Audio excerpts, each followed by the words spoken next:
अस्सलाम वालेकुम नाज़रीन, मैं हूं अरसलान खोकर। आप देख रहे हैं प्रोग्राम टॉक शो।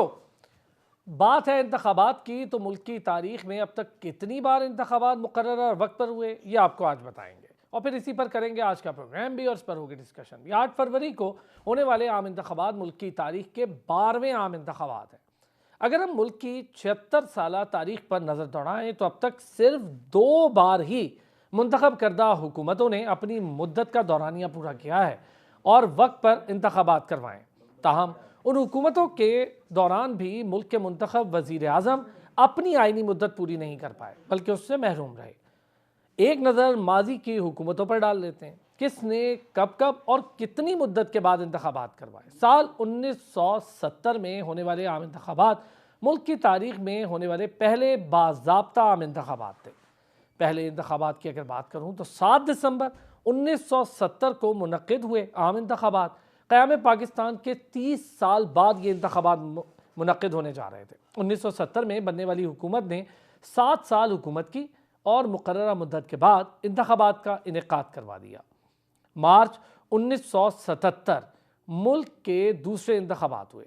उस हुकूमत का तख्ता सिर्फ 2 माह में उस वक्त उल्टा जब हिज़्ब इख्तिलाफ ने इंतखाबी नताइज तस्लीम करने से इनकार कर दिया। अब बात कर लेते हैं ज़रा 28 फरवरी 1985 की, जो तीसरी बार इंतखाबात का साल हुआ और मेला सजा। गैर जमाती बुनियाद पर मुंतखब होने वाली हुकूमत अपनी मुकर्ररा मुद्दत पूरी ही ना कर पाई और सिर्फ 3 साल में ही घर वापस चली गई। 16 नवंबर 1988 मुल्क की तारीख के चौथे इंतखाबात हुए। उन इलेक्शन से ऐवान में पहुंचने वाली हुकूमत भी ज़्यादा अरसा टिक ना पाई और सिर्फ 2 साल में ही उस हुकूमत का तख्ता उलट गया। 24 अक्टूबर 1990 की बात करें तो 5वीं बार इंतखाबी दंगल सजा और उसके नतीजे में बनने वाली हुकूमत भी अपनी मुद्दत पूरी नहीं कर पाई और उसे सिर्फ 3 साल मिले और उसके बाद इंतखाबात करवाने पड़ गए। अब बात करेंगे 6 अक्टूबर 1993 की, तो जनाब अली छठे इंतखाबात मुनक्किद हुए। उन इंतखाबात की सूरत में बनने वाली हुकूमत भी मुसलसल चौथी बार अपनी मुद्दत पूरी नहीं कर पाई। 1996 के इख्तिताम पर आइंदा इंतखाबात का ऐलान कर दिया गया। अब आ जाते हैं इससे आगे बढ़कर 7वें इंतखाबात पर। जी हाँ, फरवरी 1997 7वें इंतखाबात हुए और एक बार फिर 2 साल के मुख्तसर वक्त में हुकूमत का तख्ता पलट दिया गया। 10 अक्टूबर 2002 8वें इंतखाबात का साल ठहरा। तवील अरसे के बाद मुल्क में मुस्तहकम हुकूमत का क़याम अमल में आया। उस हुकूमत ने पहली बार मुल्क की तारीख में अपनी मुकर्ररा मुद्दत पूरी की और वक्त पर इंतखाबात की तारीख का ऐलान हुआ। 18 फरवरी 2008 संगीन हालात थे, उसमें नवे इंतखाबात मुकर्ररा वक्त पर हुए। ये मुल्क की तारीख में मुकर्ररा वक्त पर होने वाले पहले इंतखाबात थे। उस हुकूमत ने तो अपनी मुकर्ररा मुद्दत पूरी की, ताहम इस दौरान उस वक्त के वज़ीर आज़म अपनी आइनी मुद्दत पूरी नहीं कर पाए। फिर आ जाते हैं जी 16 मई 2013 तक 10वें इंतखाबात की बात ठहरी। उस हुकूमत ने भी अपनी आइनी मुद्दत पूरी की और 2018 तक अपनी हुकूमत कायम रखी। ताहम मामला वही रहा, उस दौरे हुकूमत में भी मुंतखब होने वाले वज़ीर आज़म भी अपनी आइनी मुद्दत पूरी नहीं कर पाए। उस हुकूमत ने मुकर्ररा वक्त पर आइंदा इंतखाबात का ऐलान कर दिया। 25 जुलाई 2018, जी हाँ, मुकर्ररा वक्त पर 11वें इंतखाबात हुए। ताहम उन इंतखाबात में मुंतखब होने वाली हुकूमत अपनी आइनी मुद्दत पूरी नहीं कर पाई और सिर्फ 3.5 साल बाद उसका तख्ता उलट गया। ताहम अब 12वें इंतखाबात का इनेकाद 8 फरवरी को, यानी चंद माह की ताख़ीर से किया जा रहा है। इंतखाबात की तारीख कुछ और थी, लेकिन मुख्तलिफ वजूहात जिसकी बुनियाद पर फिर इलेक्शन कमीशन निगरान सेटअप मिलकर आम इंतखाबात 8 फरवरी को करवाने पर ठहरे। अब ये इंतखाबात तो होने जा रहे हैं, लेकिन मामला ये है कि अब तक की तारीख में जो मुकर्ररा मुद्दत पूरी करने वाली हुकूमतें हैं, वो भी अपने वज़ीर आज़म की आइनी मुद्दत पूरी नहीं कर पाई। और इससे पहले तो खैर हुकूमतें ही अपनी आइनी मुद्दत पूरी नहीं कर पाई, लेकिन अब जो वज़ीर आज़म अपनी आइनी मुद्दत पूरी नहीं कर पा रहे हैं, इस पर आज बात भी करेंगे। और क्या इन सारी चीज़ों से जो बड़ी सियासी जमातें हैं, जो मुख्तलिफ हुकूमतों में हुकूमत का हिस्सा रहीं, ताकत का हिस्सा रहीं, क्या वो ये सब अदराक रखती हैं? इसके हवाले से क्या कोई ऐसा अमल दरामद करने की तैयारी है कि जिससे आइनी मुद्दत भी पूरी हो और मुल्क के हालात भी ठीक रहें, आम इंतखाबात भी वक्त पर हों और उसके साथ साथ अवामी मसाइल भी हल हों, ना कि तसादुम की सिचुएशन जो कि हमने 2018 के बाद से अब तक देखी, उससे किस तरह निबर्दाश्त होना है, उससे जान कैसे छुड़वानी है। इस वक्त बड़े बड़े मसाइल दरपेश हैं। सिक्योरिटी का मसला एक बार फिर सर उठा रहा है, जो कि आम इंतखाबात में होता ही है। फिर मुआशी मसाइल और दीगर मसाइल हैं। जिन मसाइल का जिक्र अपने प्रीएम यानी इंट्रो में किया मैंने, और ख़ास तौर पे ये 12वें इंतखाबात, फिर इसके बाद की तब्दीली क्या होगी, सोच क्या होगी सियासी पार्टियों की, किस तरह से आगे बढ़ना होगा। तसादुम की सियासत को ख़त्म करने के नारे तो हैं, लेकिन क्या हकीकत में भी ऐसा होगा। सेनेटर ताज हैदर साहब पाकिस्तान पीपल्स पार्टी से, डॉक्टर फरीद पराचा जमात इस्लामी से, और उज़मा कारदार साहिबा ने हमें ज्वाइन किया पाकिस्तान मुस्लिम लीग नून से। उज़मा कारदार साहिबा, हम अभी थोड़ी देर पहले अपने इंट्रो में मैंने यही बात कही कि मुख्तलिफ अदवार हमने देखे और कुछ हमसे पहले के हमारे बड़ों ने देखे। कभी हुकूमतों ने अपनी मुद्दत पूरी नहीं की, कभी वज़राए आज़म ने अपनी मुद्दत पूरी नहीं की। जहाँ पर हुकूमतें अपनी आइनी मुद्दत पूरी कर गईं, वहाँ पर वज़राए आज़म अपनी आइनी मुद्दत पूरी नहीं कर पाए। तो क्या सोचा है इस बार इस इंतखाबात में, क्या कुछ नया होगा इसके बाद आने वाली हुकूमत में? जी, बहुत शुक्रिया और सलान आपने मुझे इनवाइट किया। देखिए, ये तो जो आपने पिक्चर पेंट की बिल्कुल सही है, लेकिन आप एक पॉजिटिव तरीके से आप इसको देखें कि जो भी मामलात हुए, वो एक जमहूरी अमल के नतीजे में हुए। क्योंकि आपको पता है कि हमारे मुल्क में मिलिट्री जो मार्शल लॉ के भी अदवार गुजर चुके हैं। तो अब हमारी जो एस्टेब्लिशमेंट है वो टोटली एपॉलिटिकल है, न्यूट्रल है। वो कहते हैं कि जो भी हमारी जमहूरी हुकूमत होगी, हम उनके पीछे खड़े हैं। तो आइंदा भी आपने देख लिया है कि हमारे जो चीफ ऑफ आर्मी स्टाफ हैं, उनके मुंह से कभी मैंने कोई सियासी बात नहीं सुनी है, और अभी भी वो कहते हैं कि जो हुकूमत अवाम का मैंडेट लेके आएगी, वो फिर अपने अवाम के जो ख्वाहिशात हैं या हाँ, जो भी उनके मसाइल हैं मुताबिक अवाम के। मसाइल जो हैं, उसके मुताबिक फिर वो आगे बढ़ेंगे। तो मेरे ख्याल में हम तो पूरी उम्मीद करते हैं कि ये जो इलेक्शन है, उसके बाद 5 साल की जो मुद्दत है, वो पूरी होगी, क्योंकि बहुत ज़रूरी है जी, आपकी जो पॉलिसीज़ होती हैं, उनकी कंटिन्यूटी के लिए बहुत ज़रूरी होता है। हमने देखा है कि एक हुकूमत एक प्रोजेक्ट शुरू करती है, अगली हुकूमत कहती है, नहीं, इनकी तख्ती उतार के फेंको, हमने अपनी तख्ती लगानी है। और ये फिर तमाशा चलता रहता है और सारी चीजें जो है अधूरी बीच में रह जाती हैं। तो ये मेरे ख्याल में सही नहीं है। मुल्क हमारा जो है उसको इस्तेहकाम की जरूरत है, और 5 साल का अरसा होता ही इसलिए है कि आपने जो भी अपनी पॉलिसीज हैं, उनकी इम्प्लीमेंटेशन के लिए आपको एक प्रॉपर टाइम पीरियड मिले। तो आपने देखा है कि मियां मोहम्मद नवाज शरीफ की जब भी हुकूमत आई, तो हमारा सारा जो तवज्जो थी वो पाकिस्तान की तरक्की के ऊपर थी। इंफ्रास्ट्रक्चर पूरा डेवलप हुआ लोगों के लिए। आपको पता है कि सेहत के, उनके तालीम के लिए और जो लोड शेडिंग इतनी थी, वो किस तरह से 18-18 घंटे खत्म की। बिजली का जो क्राइसिस था, वो कैसे दूर हुआ। तो ये सारी चीजें जो है वो मंशूर में हमारी इस दफा भी पूरा एक जामे हमारा एक डॉक्यूमेंट है, आपने वो पढ़ा भी होगा। हमने जी हाँ। कोई सबक किसी को नहीं दिखाए। हमने जो एक हकीकत पे मबनी मंशूर जो है वो दिया है, और उसमें बहुत सारे लोगों ने सर जोड़ के बैठे हैं। मियां मोहम्मद नवाज शरीफ खुद बहुत दफा उन्होंने कहा कि नहीं, मुझे जो माशी तौर पे इससे भी बेहतर मुझे प्लान चाहिए, जिसकी वजह से थोड़ी डिले भी हो गई। लेकिन ये वो हुकूमत जो है नून लीग की, जो करके दिखाती है वादे अपने पूरे। वो कोई ऐसी चीज नहीं होती, या हम कोई ऐसा वादा नहीं करते जो हम पूरा ना कर सकें। ठीक हो गया। तो ये आप देखेंगे कि इंशाल्लाह ताला अगले 5 साल में तरक्की का सफर जहां रुका था 2017-18 में, वहीं से शुरू होगा। और आपने देख लिया है कि पाकिस्तान में अगर मियां मोहम्मद नवाज शरीफ के लगाए हुए मंसूबे और तरक्की आप निकाल दें, तो कुछ भी नहीं बचता। तो इसलिए मेरे ख्याल में लोगों को भी पता है। मैं तो आजकल डोर टू डोर कैंपेनिंग कर रही हूँ।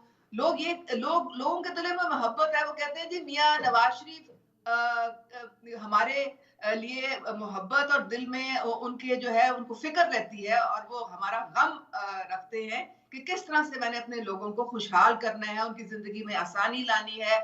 उनकी जो डेली यानी कि जो 2 वक्त का खाना है, वो इतनी मुश्किल से आप यकीन करें, लोगों की रसाई इतनी कम हो गई है।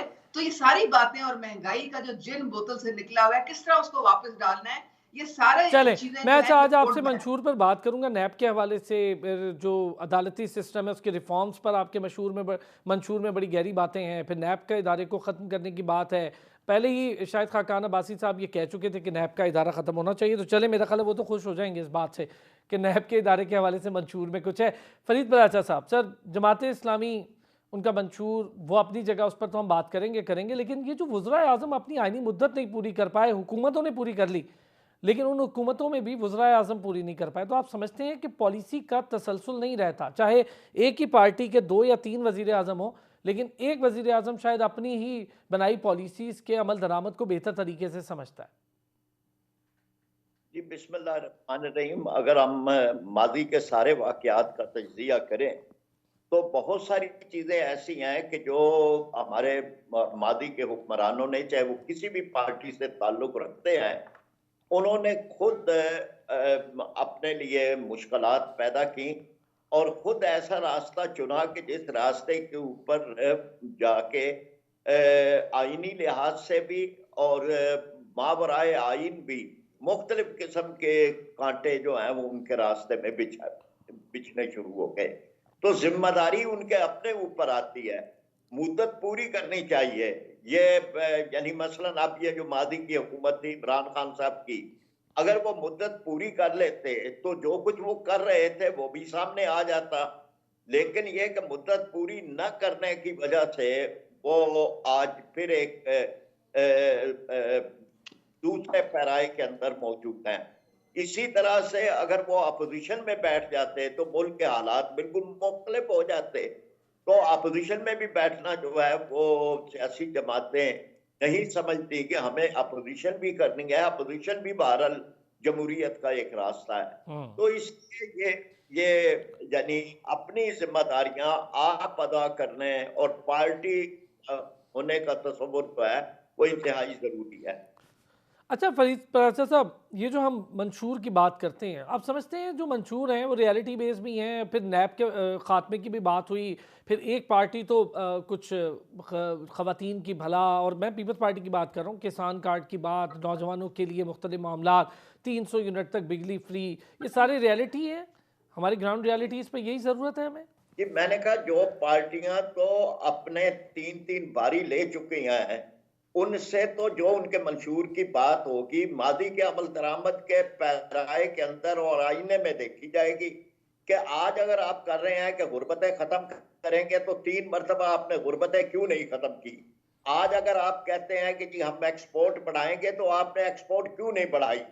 आज अगर आप कहते हैं जी तवानाई का बहरान हल करेंगे तो तवानाई का बहरान पैदा किसने किया है। आज 60 रुपए यूनिट बिजली कौन दे रहा, किन की वजह से मिल रही है।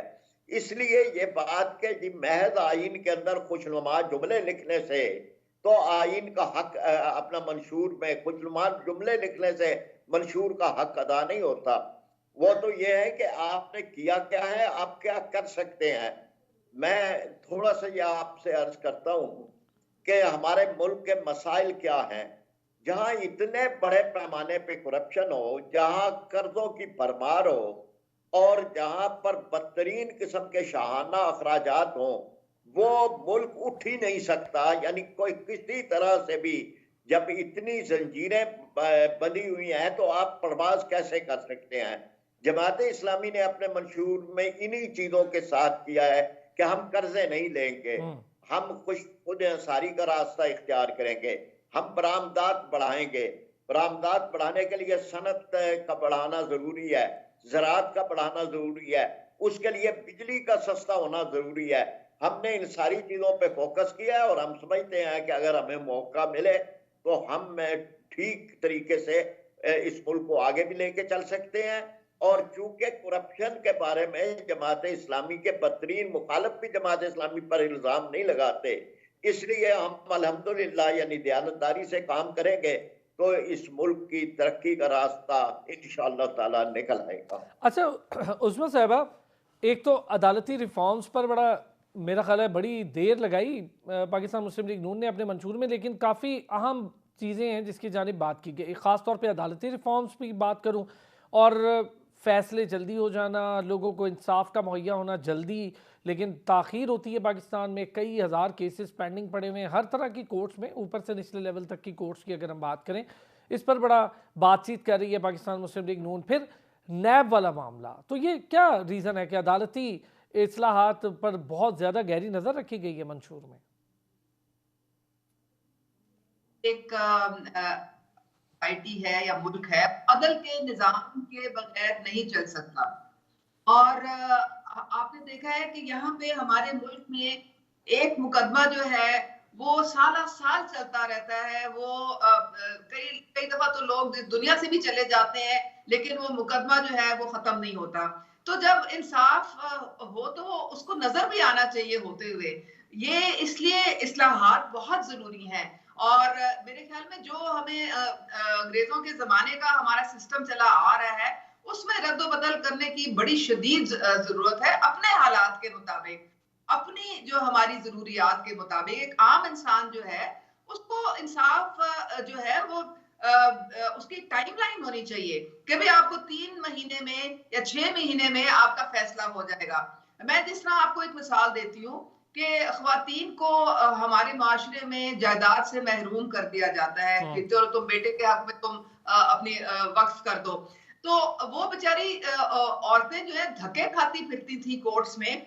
जब वफाकी मोहतसिब के पास ये मामला लाया गया और उनको इख्तियार दिया गया, तो अब आप यकीन करें हजारों ऐसी खवातीन हैं जिनका जिनका जायदाद का जो हक है वो 2-3 महीने के अंदर अंदर उनको मिल जाता है। तो इस तरह से हमें बाकी भी सारे जो मामलात हैं, लोगों के कई किस्म के इश्यूज होते हैं, उनको देखना है और उनको मजबूत बनाना है और लोगों को जल्द इंसाफ देना जो है बहुत जरूरी। अब ये नैब की जो बात आप कर रहे हैं, इसको तो सारी जो पार्टीज है उन्होंने काला कानून कहा हुआ है। और इसकी वजह से आपको पता है कि जो हमारी ब्यूरोक्रेसी है वो भी काम करने को तैयार नहीं होती, वो भी डरते हैं इस चीज से। तो कोई काम महकमे जो है वो भी कोई काम नहीं करते, वो भी बैठे रहते हैं क्योंकि उनको डर होता है कि कल को हमें ये पकड़ के तो कटहरे में खड़ा कर देंगे। तो इस तरह से मुल्क का नुकसान भी होता है। हमने अब एक मिल बैठ के हमने वैसा सिस्टम लेके आना है जिसमें जल्द अज जल्द लोगों के जो इश्यूज हैं और मसाइल हैं वो हल कर सकें। और उसमें सरे फहरिस्त देखें, आपकी जो सेहत का निजाम है, आपकी तालीम का निजाम है। मोहम्मद नवाज शरीफ के जमाने में जो अद्वियात हैं वो गरीबों को फ्री मिला करती थी। आप देखें कि उन्होंने 250 यूनिवर्सिटीज हैं, उसमें से 150 में मोहम्मद नवाज हुई है। कोई 28,000 स्कूल जो है उनके जमाने के बने हुए हैं, 14,000 यूनिवर्सिटीज बनी हुई हैं। अब हमारे मंशूर में एक स्पोर्ट्स स्टेडियम बनने जा रहा है, बहुत सारी एकेडमीज बनने जा रही है, स्टार्टअप्स और लोगों को नौजवानों को जो हमने कर्ज देने हैं उनकी स्कीम्स बनाई जा रही हैं। तो ये सारी चीजें जो हैं हमने अपने ह्यूमन रिसोर्स पे, हमारे जो लोग हैं, हमारे नौजवान हैं, हमारे हैं, उनको हमने मजबूत कैसे करना है। हमारा सारा तवज्जो जो है वो मईशत की बहाली और कमजोर तबकात को ऊपर लाने के ऊपर है। ठीक है, मैं इस पे ज़रा और पंजाब और पंजाब के बाद सिंध और इन चीज़ों पर ज़रा डिटेल बात भी करूँगा। फरीद बरासा साहब से एक ब्रेक के बाद लाजमी ये पूछूंगा कि क्या जमात इस्लामी ट्रेडिशनल वोटर से निकल कर जो दूसरा वोटर है उसको भी किसी तरह से अट्रैक्ट करने की कोशिश कर रही है, और अगर कर रही है तो किन बुनियादों पर कर रही है? दूसरा, जो पार्टीज़ कोई पंजाब की हद तक रह गई, कोई सिंध की हद तक रह गई, काफ लीग का बड़ा अच्छी मुलाकात हुई पाकिस्तान मुस्लिम लीग नून के रहनुमाओं से, लेकिन वो मुलाकात कोई बड़ी कारगर साबित नहीं हुई। अभी हालिया खबर यह है कि सिंध में कई उम्मीदवारों को दस्तबरदार करवाया जा रहा है पाकिस्तान पीपल्स पार्टी के हक में। मैं काफ की बात कर रहा हूँ, काफ लीग के। तो इस पर भी बात करके देखते हैं कि ऐसी क्या वजह हुई कि चौधरी शुजात जो हैं वो ज़्यादा बात नहीं मान पाए नवाज शरीफ साहब की, या क्या मामला बना, और फिर आईपीपी के साथ मामलात को कैसे आगे बढ़ाएंगे, क्योंकि सीट एडजस्टमेंट होगी तो जाहिर है कि पाकिस्तान मुस्लिम लीग नून के साथ सीट एडजस्टमेंट होना अलग चीज़ है, लेकिन हर पार्टी की एक अपनी सोच होना अलग चीज़ है। वापस आते हैं ब्रेक से, इस पर बात करते हैं। वेलकम बैक जी। यकीनी तौर पर हम बहुत सारे मसाइल में घिरे हैं, उन मसाइल का अदराक, फिर उस पर भी बात, फिर पार्टी क्या अपने ट्रेडिशनल वोट से हटकर ट्रेडिशनल वोटर से निकल कर को दीगर वोटर्स जो दूसरी जमातों के साथ हम आगे रखते हैं उन्हें अट्रैक्ट करने के लिए क्या समझती हैं? ख़ास तौर पे जमात इस्लामी की अगर बात करूं तो डॉक्टर साहब बड़ा अच्छा परफॉर्म किया बल्दियाती इलेक्शंस में, लेकिन कई बार ये यहाँ सुनने को मिला कि MQM के बाइकआउट की वजह से बल्दियाती इलेक्शन में जमात इस्लामी ज़रा निखर के सामने आई, लेकिन हुकूमत नहीं कर पाई, पर उसके बावजूद परफॉर्मेंस अच्छी रही बल्दियाती इलेक्शंस में। तो क्या समझते हैं डॉक्टर साहब कि अट्रैक्ट कर सकते हैं दीगर वोटर को भी ट्रेडिशनल से हटकर? जी बिल्कुल लाजमी बात है, इसलिए कि हमारे पास तीन चीजें हैं। एक तो हम बेहतरीन अपना मंशूर रखते हैं माशी नुक्ता नजर से, गरीब की फलाह बहबूद के लिहाज से। हम किसान की बात करते हैं, मजदूर की बात करते हैं, और सिर्फ बात नहीं करते, बेहतर हल पेश करते हैं। हम तालीम और सेहत के सिलसिले में हमारे मंशूर ने जो लोगों के आम आदमी के मसाइल हैं उनको हल करने, मुफ्त इलाज, मुफ्त तालीम के सिलसिले में बेहतर अपने मंशूर में हिस्सा दिया है। फिर उसके बाद ये दूसरी बात वो ये है कि हमारी कारकर्दगी वो मौजूद है कराची में नेमतुल्लाह खान की शक्ल में, अब्दुस अफगानी की शक्ल में। तीसरा ये कि हम बगैर हुकूमत के अलखिदमत की सूरत में हम लोगों के सामने हैं। कोरोना आ जाए, जलजला, सैलाब, तूफान, कोई चीज आ जाए, जमात इस्लामी लोगों के दरमियान मौजूद होती है, काम करती है। तो हमारा ये करैक्टर है, आम आदमी को, अनपढ़ देहाती को भी मुतासर करता है। वो समझता है कि ये हमारे जैसे ही लोग हैं और दयानतदार लोग हैं और ये सच्चे लोग हैं और ये ठीक करेंगे, ये हमारे मसाइल हल करेंगे। इसलिए आज हमारा उम्मीदवार हर जगह मौजूद है और हर जगह से जो इत्तला आ रही है कि लोग हमारी बात तवज्जो से सुनते हैं और हमारे बारे में एक अच्छी राय रखते हैं। ठीक हो गया ताज अहमद साहब, पाकिस्तान पीपल्स पार्टी, मंशूर वगैरह हम सुन रहे हैं सारी चीज़ें, लेकिन हम थोड़ी देर पहले जो डिस्कस कर रहे थे, पहले ज़रा आपसे उस पर एक व्यू ले लूँ, फिर आगे बढ़ूँगा मैं। पाकिस्तान पीपल्स पार्टी के मुख्तलिफ चीज़ें हैं, ख़ासतौर पर पंजाब की सियासत के हवाले से मैं आपसे आज बात करूँगा। सर ये बताएं, वज़राए आज़म का अपनी आइनी मुद्दत पूरी न करना, आप समझते हैं कि ये जो हमारे यहाँ फुकदान है पॉलिसीज़ के तसलसल का, ये उसकी एक बड़ी वजह है? नहीं, ये एक पुरानी सियासत यही थी कि नफरत की और तकसीम की, हम इसको दफन करना चाहते हैं और हम सबको साथ लेना चाहते हैं।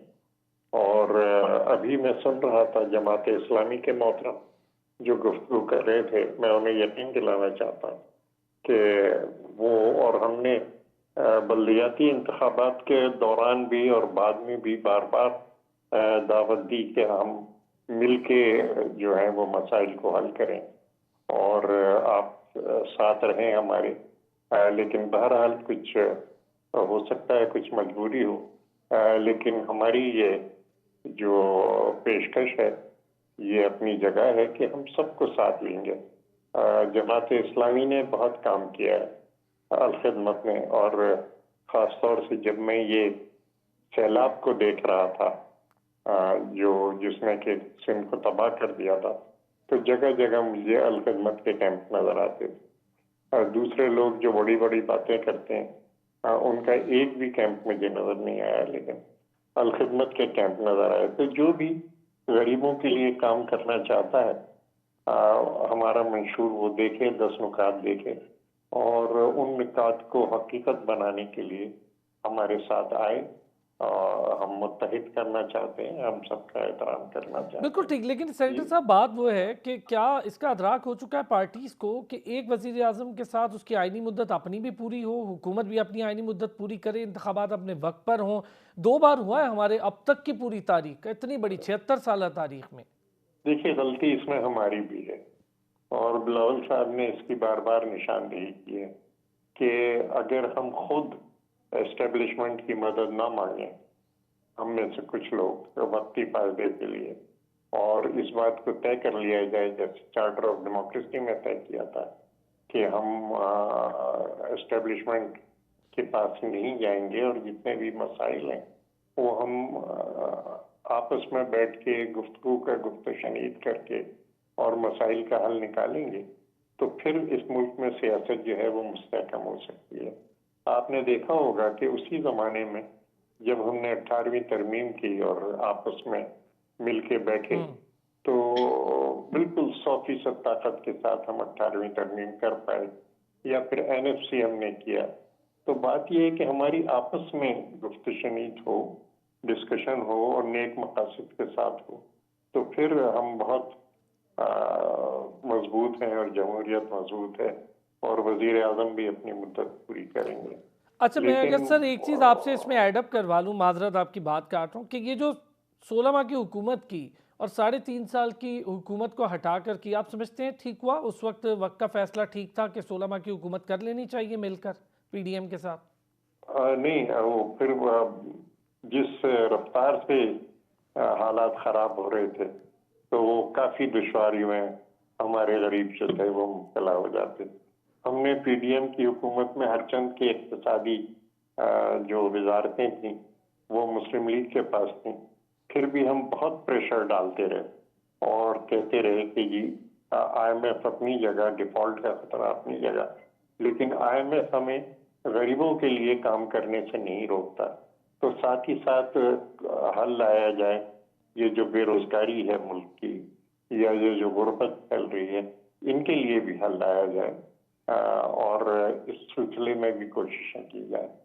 बदकिस्मती से कुछ बातें सुनी गई, कुछ नहीं सुनी गई, और इस वजह से इस वक्त भी जो हम 10 नुकात लाए हैं वो बिल्कुल पीपल सेंट्रिक हैं, अवाम के मफाद में है, गरीबों के मफाद ठीक है। में। उस्मा कारदार साहब, सिंगल मेजॉरिटी की मांगने की वजह भी यही है कि मुख्तलिफ जो मुरक्कब होता है हुकूमत मुख्तलिफ पार्टीज़ का, तो वहाँ पर सबके अपने अपने ख्यालात और अपनी अपनी स्टैंडिंग्स होती हैं।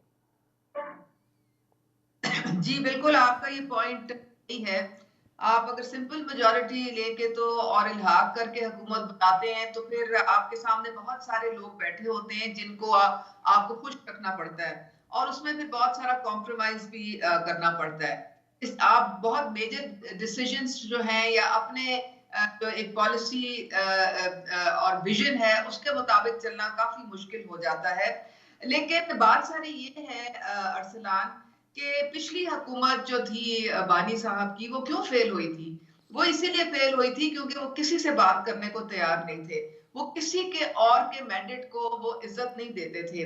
तो ये इस दफा मियां मोहम्मद नवाज शरीफ ने क्या कहा 21 अक्टूबर को? उन्होंने कहा मैं किसी इंतकाम का जज्बा नहीं है मेरे अंदर, मैं सबको साथ लेके चलूंगा, क्योंकि जब तक हम सबको साथ लेके, जो पार्लियामेंट में जो भी आता है वो एक अवाम का मैंडेट लेके आता है, उसको हमको इज्जत देनी चाहिए, उसको अपने साथ बिठाना चाहिए, और यही जमहूरियत का हुस्न होता है। अच्छा, अगर मैं उस्मा साहिबा, अगर मैं आपसे एक चीज़, एक छोटे से ब्रेक से वापस आके पूछूं, आपसे ही शुरू करूंगा, सिर्फ ये पूछूं कि ठीक है कि एक चीज़ हम सुन भी रहे हैं कि अब ज़रा इंतकाम की सियासत से दूरी, सबको साथ चलना होगा। सेनेटर ताज हैदर साहब तो बहुत पॉजिटिव हमेशा बात करते हैं, लेकिन जाहिर है कि लीडरशिप के अपने भी तकाजे होते हैं। पर यहाँ पर जो हिसाब लेने की बात कर रहे हैं मियाँ साहब, फिर वो क्या चीज़ है, उस पर ज़रा बात करते हैं एक ब्रेक के बाद, और दीगर मसाइल हैं उस पर क्या तवज्जो है पॉलिटिकल पार्टीज़ की, उस पर भी बात करते हैं। वेलकम बैक जी। अच्छा उस्मा साहिबा, ब्रेक से पहले आप बात कर रही थी कि सबको साथ लेके चलना है, सबको साथ चलना चाहिए। फिर जो हिसाब लेने की बात कर रहे हैं कि हिसाब देना होगा, मुख्तलिफ बयानात में मुख्तलिफ तजाद है। मैं चाहे पीपल्स पार्टी की बात करूँ, खाली आपकी नहीं कर रहा, सब लोग किसी न किसी तौर पर एक दूसरे को किसी न किसी बात के लिए मुरद इल्ज़ाम ज़रूर ठहरा रहे हैं। तो है तो सही मामला स्टेज पर खड़े होकर बात करने का। अरसलान देखें, इलेक्शन से पहले तो ये होता है, हर एक ने अवाम के पास जाना है और वो अपने लिए सपोर्ट भी लेनी है, तो पार्टीज जो है वो एक दूसरे के खिलाफ बोलती रहती हैं। इसमें कोई मुश्किल बात नहीं है, क्योंकि हर एक का जो है वो चाह रहा होता है कि हमें ज्यादा से ज्यादा वोट मिले, ज्यादा से ज्यादा सीट्स लेके हम पार्लियामेंट में आए। हर कोई अपने मैनिफेस्टो को लेके चल रहा होता है। लेकिन एक दफा जब इलेक्शन हो जाती है तो ये फिर माहौल अक्सर बदल जाना चाहिए। फिर आप अपना जो जात को आप पसीपुश डालें, और फिर सिर्फ आप अवाम के मिसाइल को अपने सामने रखें। और मिसाइल तो देखें, जो भी जिस भी हल्के से आता है वो मिसाइल का पलंदा अवाम दे के उसको भेजते हैं, क्योंकि जिंदगी उनकी बहुत मुश्किल हुई है। तो इसलिए हमें बाद में जब पार्लियामेंट एक बन जाती है, उस वक्त हमें इकट्ठे बैठना है और मिल के अवाम के जो ये इतने जो संगीन मसाइल हैं जो पाकिस्तान इस वक्त फेस कर रहा है, उनको हमें इकट्ठे मिलके हमें सॉल्व करना है। तो मेरे ख्याल में ये बहुत जरूरी है कि हम इस बात पे, आपने कहा ना अकाउंटेबिलिटी का, फिर वो हिसाब की बात मियां साहब क्यों करते हैं? मियां नवाज शरीफ सिर्फ ये कहते हैं कि अगर हम पिछली गलतियों से सीखेंगे नहीं तो आगे भी वही गलतियां दोहराएंगे।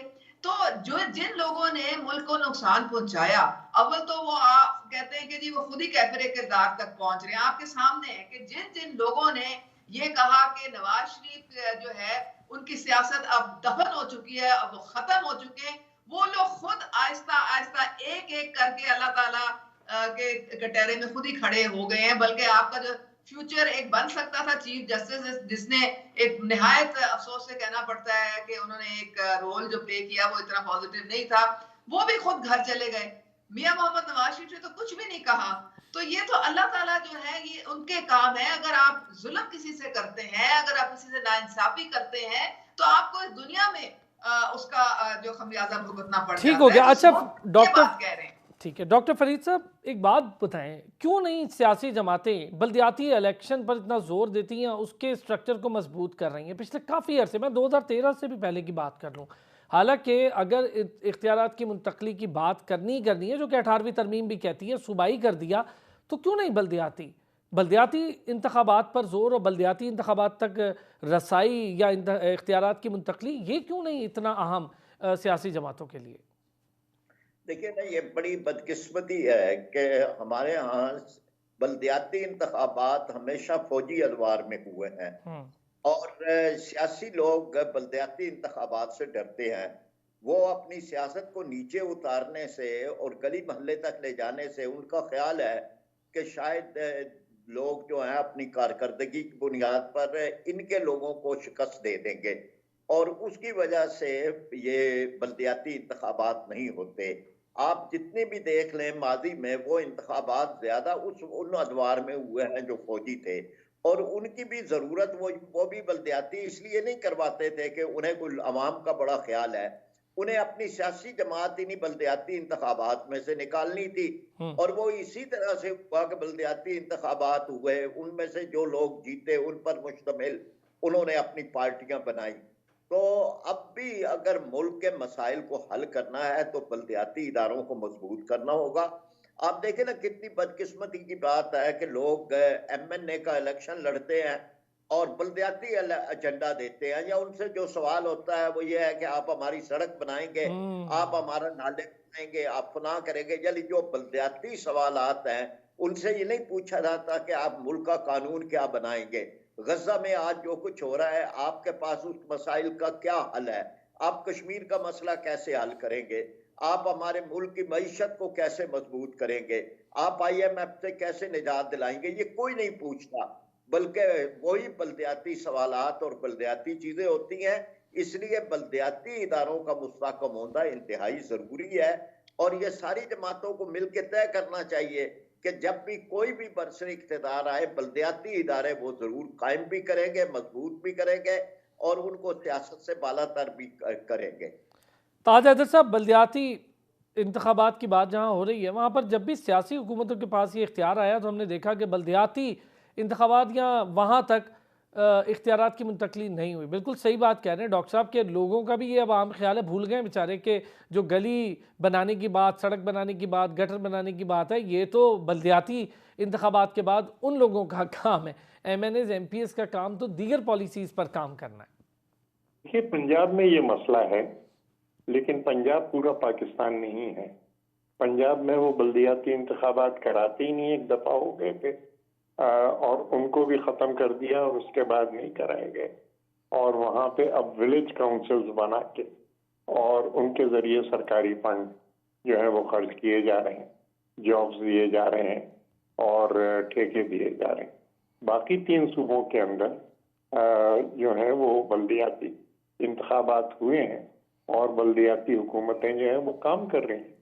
तो ये चीज के जी पाकिस्तान में होते ही नहीं, तो ये मेरे ख्याल से पंजाब की हद तक तो दुरुस्त है, लेकिन बाकी तो अभी साल भर पहले जो हुए थे बल्दियाती इंतखाबात में, तो वो सिविलियन हुकूमत ने कराए थे, वो फौजी हुकूमत ने नहीं कराए थे।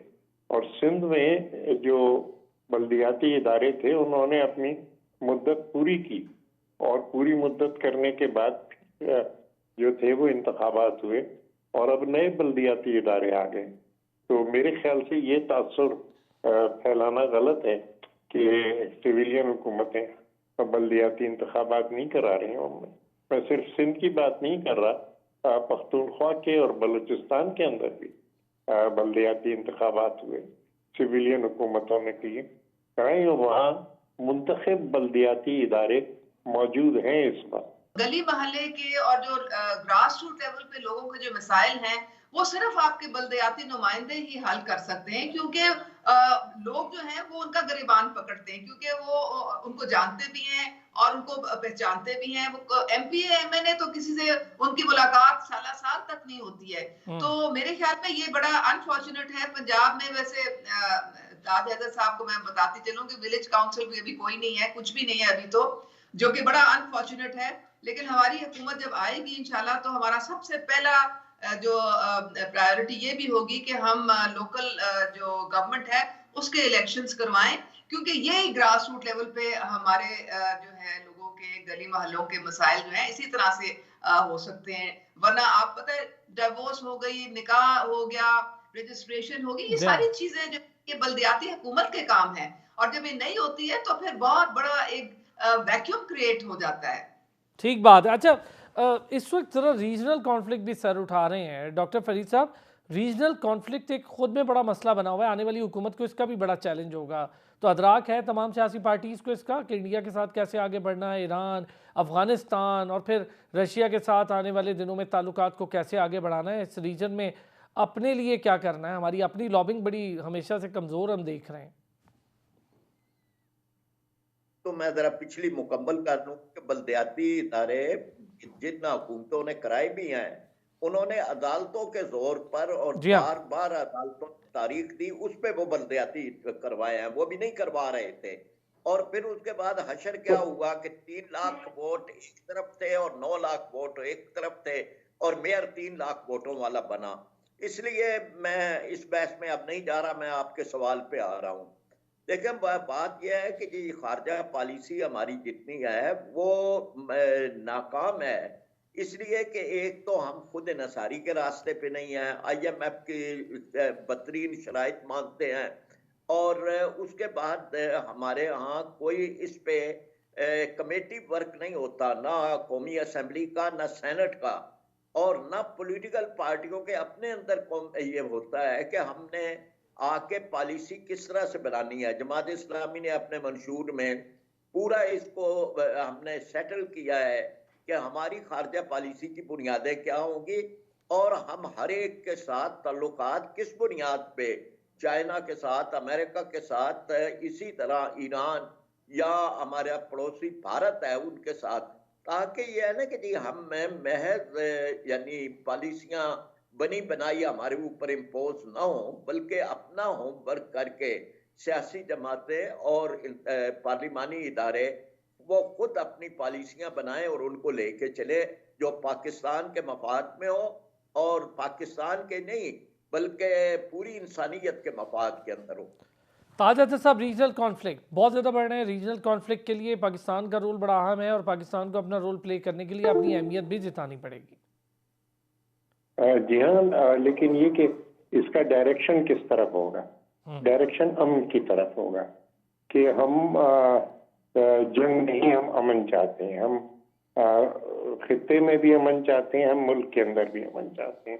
और इस वक्त जो हमारा रीजन है वो इंतहा पसंदी और दहशतगर्दी के लपेट में है, जिसकी वजह से काफ़ी मसाइल पैदा हो रहे हैं। और फिर ये बात बहुत ज़रूरी है कि खित्ते के ममालिक और ख़ास तौर से जो हमारे इस्लामी ममालिक हैं, अफ़गानिस्तान हो गया, ईरान हो गया, पाकिस्तान, तुर्की, ये गल्फ की स्टेट्स हैं, ये एक फर्म स्टैंड इस पे लें कि हम दहशतगर्दी को नहीं अपने खित्ते के अंदर आने देंगे, और इस सिलसिले में कार्रवाई हम करेंगे। दहशतगर्दी ख़त्म होती है क्योंकि दहशतगर्दी और जमहूरियत साथ साथ नहीं चल सकते। तो एक बहुत बड़ा मसला हल होगा, और हम जो है एक दूसरे के साथ ताउन करके हम आगे बढ़ सकते हैं। ये जो रीजन है इसमें इसका एक मुकम्मल माशी ढांचा होना चाहिए, माशी ताउन का, कि कोई चीज़ हमारे पास है दूसरे के पास नहीं है, पड़ोसी के पास, तो हम उसको दे रहे हैं। कोई चीज हमारे पास नहीं है वो पड़ोसी से हम ले रहे हैं। और हमने इस सिलसिले में काफी पेशरफ्त की थी। ईरान के साथ खास तौर से वो जो गैस पाइपलाइन की थी, फिर तापी से गैस पाइपलाइन की हमने मंसूबा जो है वो, ये ईरान की गैस पाइपलाइन तो हमारी सरहद तक आ भी चुकी है, लेकिन फिर जिस वक्त के अमरीकी प्रेशर्स आए तो हमारी जो बात की हुकूमतें थी उन्होंने ये फॉलो नहीं किया। हम इसको फॉलो करेंगे। सही है। ये रीजनल कॉन्फ्लिक्ट और पॉलिटिक्स पर भी नजर छोड़ दीजिए जी। ठीक है, बहुत शुक्रिया। ताज अजद साहब हमारे साथ मौजूद थे, डॉक्टर फरीद पराचा साहब हमारे साथ मौजूद थे, उज़मा कारदार साहब हमारे साथ मौजूद थी। बहुत शुक्रिया आपका। कोशिश की आज के इस प्रोग्राम में हम उन तमाम मसाइल का भी अहाता करें जो सिर्फ इलेक्शन से नहीं बल्कि आने वाली हुकूमत के चैलेंजेस से जुड़े हैं, और जो कुछ पिछले अदवार में होता रहा उससे पार्टीज़ ने क्या सीखा। अब तक के लिए इतना ही, मुझे दीजिए।